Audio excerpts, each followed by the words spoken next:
Assalamualaikum warahmatullahi wabarakatuh. Salam dan bahagia untuk Anda semuanya. Selamat datang di video pembelajaran Sosiologi kelas 10 HCE mengenai keragaman identitas oleh Aida Rifni Esos, SMA 1 2x11 Kayu Tanam, Sumatera Barat. Selamat bergabung di kelas Sosiologi. Agenda kita hari ini adalah memahami keragaman identitas dengan melihat tayangan YouTube mengenai indahnya keragaman. Setelah itu, Ananda semua akan melakukan Ananda yang hebat, tonton YouTube ini dan berikan pendapatmu setelah ini.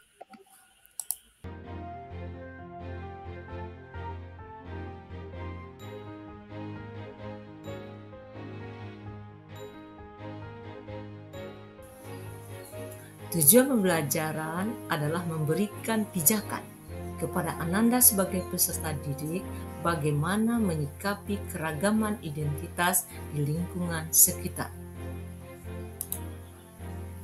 Materi ajarnya adalah keragaman identitas diri.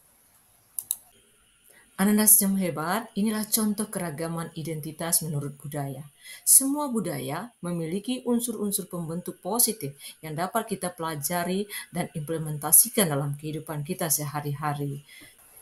Nah, dalam tayangan gambar ini, Anda bisa melihat keragaman budaya yang lainnya. Coba tebak, budaya mana saja yang ada dalamnya? Sangat bervariasi bukan, dan sangat bagus sekali. Dari pakaiannya, dari apa yang mereka tampilkan, semuanya memberikan kita kesan yang impresif. Kita sangat bangga dengan adanya budaya-budaya ini yang menjadikan Indonesia adalah bangsa yang kaya, tetapi berbineka tunggal ika.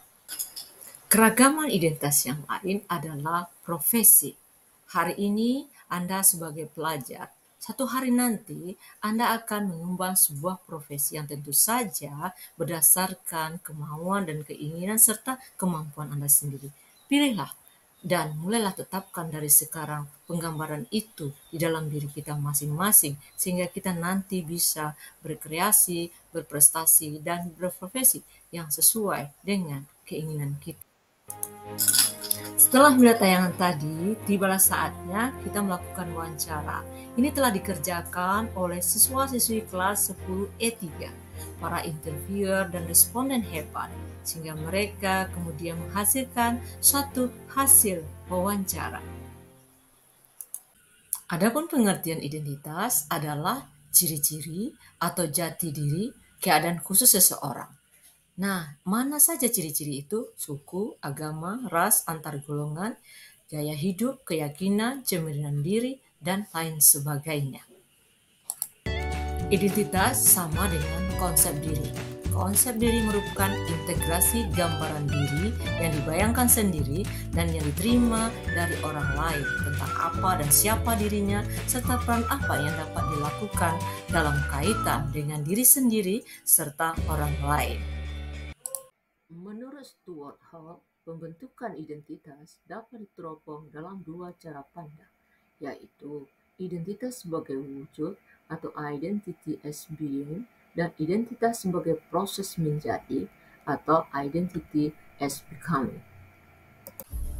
Identitas dalam perspektif pertama ditempatkan sebagai ciri-ciri yang terbentuk. Ciri-ciri ini melekat sejak dari awal permulaan.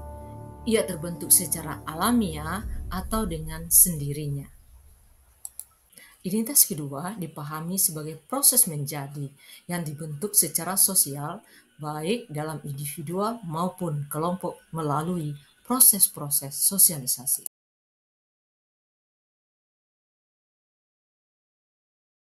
Pembentukan identitas membawa konsekuensi dua hal, inklusif dan eksklusif. Inklusif artinya mengajak, masuk atau mengikut sertakan, sedangkan eksklusif artinya memisahkan atau mengeluarkan. Sebagai kesimpulannya hari ini, kita sebagai bagian dari anggota masyarakat, terlebih di negara kita yang Bhinneka Tunggal Ika ini, kita hendaklah menjadi bagian dari orang yang memberikan contoh yang menyatukan perbedaan untuk hidup yang lebih bermakna. Kita semua mampu menguraikan dasar pijakan tersebut untuk menyatukan semua elemen bangsa dalam kerangka persatuan dan kesatuan bangsa Indonesia. Berbeda-beda tetapi tetap satu, Indonesia. Video ini mengambil sumber dari buku Sosiologi kelas 10, dalam YouTube Indahnya Keragaman, dalam Google Search mengenai gambar-gambar yang ditampilkan tadi, dan semuanya tidak bisa dibaca satu persatu, dan juga ada audio no copyright, dan semua pihak yang tidak dapat disebutkan namanya, terima kasih atas sumbangsihnya. Semoga kita dapat belajar lebih baik, lebih bagus lagi, dan memberikan makna dari kehidupan kita pada hari ini dan pada masa yang akan datang untuk Indonesia tercinta yang jaya.